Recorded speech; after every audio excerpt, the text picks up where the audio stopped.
Hi guys, welcome back to our channel. మన ఛానల్ని ఎవరైనా కొత్తగా చూస్తున్నట్టయితే ప్లీజ్ సబ్స్క్రైబ్ చేసుకొని సపోర్ట్ చేయండి.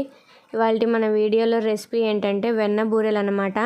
ఇవి మామూలుగా మనం బూరెలు అరిసెలు చేసుకుంటాం కదా, అట్లనే ఉంటాయి, కానీ కొంచెం డిఫరెంట్ ప్రాసెస్ అనమాట. చూడడానికి మాత్రం అట్లా ఉంటాయి, ప్రాసెస్ అయితే టోటలీ డిఫరెంట్ అనమాట. మనం బూరెలకి అరిసెలకి పాకం పట్టుకొని దాంట్లో పిండి కలిపి వేసుకొని చేసుకుంటాము, కానీ వీటికైతే పాకం అవసరం లేదనమాట.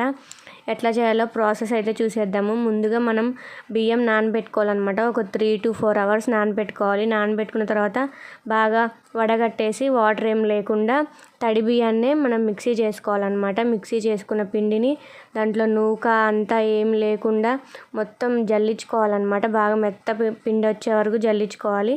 జల్లించుకున్న తర్వాత అందులో వెన్నపూస అయితే వేయాలన్నమాట. వెన్నపూస వేసి అలాగే మేము అరపడి పిండి అయింది మాకు, మేము 1/2 kg పంచదార అయితే తీసుకున్నాం అనమాట. మనం ఇంకా దీంట్లో ఏ వాటర్ వేయకూడదు, అట్లాగే ఏం కలపకూడదు అనమాట. ఆ వెన్నపూసకి ఆ పంచదార వేస్తే సరిపోతుంది, ఎందుకంటే తడి పిండే కాబట్టి దాంట్లో ఉండే తడే సరిపోతుంది అనమాట. ఆ తడి వల్లే పంచదార అంతా నానుతుంది. ఒక 3 hours అట్లనే వదిలేయాలి కలిపి పెట్టేసి. 3 hours వదిలేసిన తర్వాత మళ్ళీ తీసి మనం చపాతీ పిండి కలుపుకున్నట్టు కలిపేసుకోవాలన్నమాట. అంతా గట్టిగా ఉండలాగా అయితే వచ్చేస్తుంది. మొత్తం నాని ఉంటుంది కదా పంచదార అంతా, ఉండలాగా అయితే వస్తుంది అనమాట. తర్వాత ఇంకా చిన్న చిన్న ఉండల్లాగా చేసుకొని ఒక కవర్ మీద ఆయిల్ వేసేసి వాటి మీద అయితే ఒత్తుకోవాలన్నమాట. ఒత్తుకున్న తర్వాత మనం డీప్ ఫ్రై చేసుకునే ముందు ఆయిల్ అయితే బాగా హీట్ అయి ఉండాలన్నమాట. ఆయిల్ హీట్ అవ్వకపోతే సరిగ్గా అయితే పొంగవు, బాగా హీట్ అయి ఉండాలి ఆయిల్ అయితే. తర్వాత మనం వేసేటప్పుడు కూడా ఒకటి దాంట్లో ఆయిల్లో వేసిన తర్వాత ఒకటి పొంగి పైకి వచ్చిన తర్వాతే ఇంకోటి వేయాలి, లేకుండా మనం వెంటనే వేసేస్తే అవి అయితే అంటుకొని పోతాయి అన్నమాట. కాబట్టి బాగా ఆయిల్ హీట్ అయి ఉండాలి. అలానే ఒకటి పైకి వచ్చిన తర్వాతే ఇంకోటి వేయాలన్నమాట.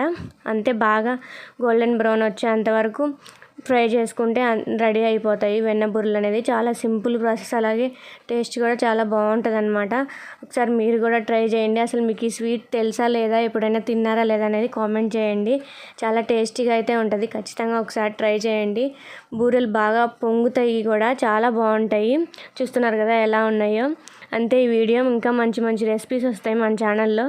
ప్లీజ్ మన ఛానల్ని సబ్స్క్రైబ్ చేసుకోండి. మన వీడియోస్ కనుక నచ్చినట్టయితే like, share and subscribe to our channel. Bye guys.